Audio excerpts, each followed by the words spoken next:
Jedi Survivor had a rough launch where reviews were massively mixed, but it's 2025 now, and after replaying it again, it kind of blew my mind. In the first game, Jedi Fallen Order, our main protagonist Cal was just trying to stay alive and he wasn't really at his full Jedi potential. However, in this game, everything changes.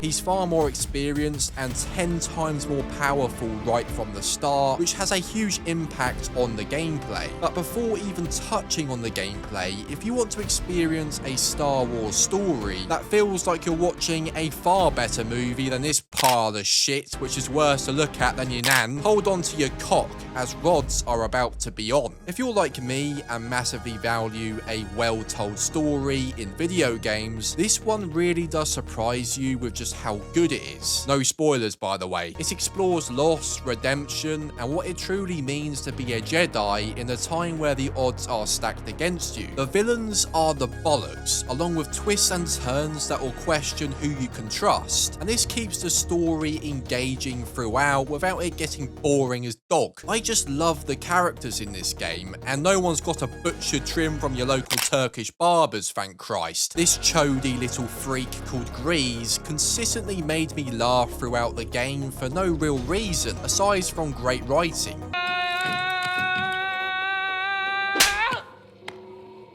The relationships between everyone feels earned and not forced, which makes what happens later on so much more impactful. Cal's character development since the first game is just solid, and he's a far superior character to this absolute bince. I also think it's down to the actual actor being insanely underrated. This guy can act, and I hope he gets some major lead roles in the future. Ultimately, the story is light years ahead of Star Wars Outlaws, and it doesn't just feel like a generic Star Wars side story. It actually feels like something that should be canon in the movies. But sadly, the story can only do so much. What about the gameplay?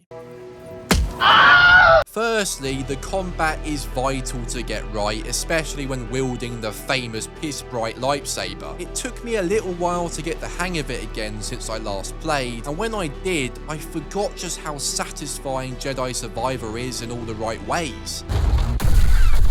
It's your choice how you want to use your saber: single blade, double blade, dual wield, cross guard, double ended up your ass, or even a blaster. They all have their own strengths and weaknesses, which adds serious depth to the combat as you want to try them all out to see what works best for your playstyle. I personally would normally use the cross guard because it looks the bollocks and deals heavy damage, but I would also use the single blade if I wanted to be nimble and quick. The endless amount of perks and abilities is a bit overwhelming at first, but once you start unlocking them all, it takes it to a whole new level. In the first game, I found combat challenging and frustrating at times, especially when trying to time a good parry or block, but in this one, it feels far more user-friendly. I honestly cannot understand how anyone can hate the combat in this game. For me, it's hard to think of things I don't like about it.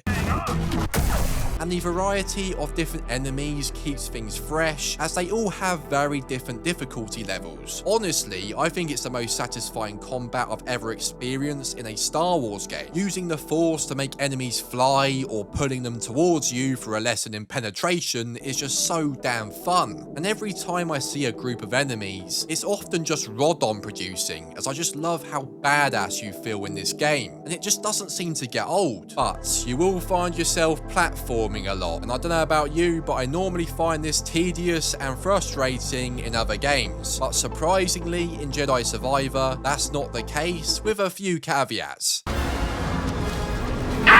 The environments are constructed well and normally have a clear path you need to take, without bugging out and swatting you into the nearest rock like you've just been cast in a 27 Hours reboot. As you progress, you unlock more traversal moves like the mid-air dash and more, which makes it more interesting. Where I do tend to get pissed off sometimes, which might partly be caused by being a total dumbass, is getting lost or not knowing where to go next. I'm sure I'm not the only one, and it will differ from person to person. person, I also admit I'm pretty damn impatient and would just rather know where the hell to go instead of just prancing around like a blue-ass fly. To be honest, I think this game would benefit from a mini-map that tells you exactly where the hell to go, or even a compass, as you never really get the exact route to your objectives. But it's not really a big deal. But then we get to the puzzles, and I hate their guts. Look, if I wanted to do a puzzle, I'd load up your boy Professor Layton. To be fair, yes, they would test my patience sometimes, but for the most part, I was able to solve them without needing to cheat. Well, kind of, I may have cheated a little bit, and funnily enough, it would normally be on the stupidest of things I'd somehow miss or not see, which sometimes would make me question if my name's bloody Matt Murdock or not. For the most part, they don't require you to be Prestige 10 Goblin at brain training, thank God. What I really like about Jedi Survivor is how they've made it feel like more of an open world compared to the first game. But just how good is it, and is it actually worth exploring?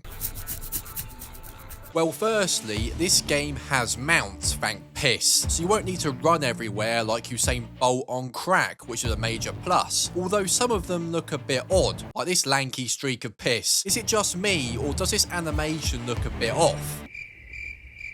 There are several explorable planets which aren't super open like in Outlaws, but are still large, heavily detailed areas with interiors and things to see. It's a massive improvement over the first game, which felt more restricted and linear. But does it feel alive? Well, don't expect anything like Red Dead Redemption 2 or Kingdom Come, but it's still immersive, and you'll often encounter stormtroopers being utterly useless like tits on a nun, amongst other random events, which helps make the world feel alive. And yes, it is worth exploring, as you will find upgrades for your saber, outfits, trims, and more. There is tons of customization in this game. Just look at how much you can customize on the saber. This is most nerds' wet dream, and I've had mattress covers on repeat order after replaying this game again. I love how much you can customize, it's bloody brilliant, and it makes exploring worthwhile. Beyond the main story, there's also a lot of side content that actually feels worthwhile, like taking down bounty hunters, visiting the Katina, or unique enemy encounters. It doesn't just feel like filler content, which is exactly how it should be.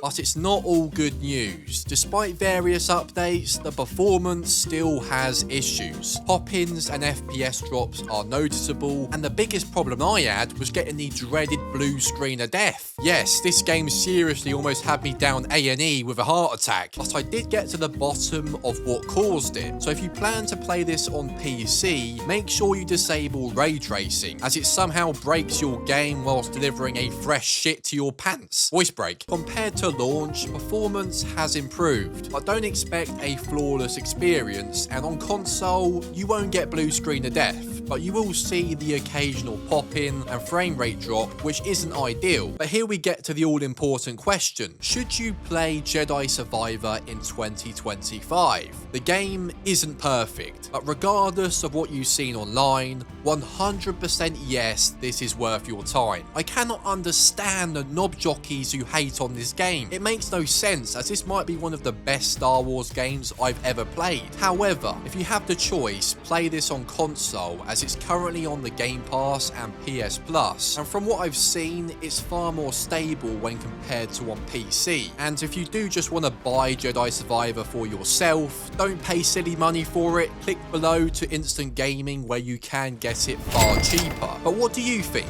Let me know your honest thoughts in the comment section down below on Jedi Survivor. I would love to know. And to see what it was like to play Far Cry New Dawn in 2025 and whether you should play it or not, this video is pretty damn interesting to say the least. Make sure to click the card on screen, you won't want to miss it. Thank you guys for watching as always, and I'll see you next time.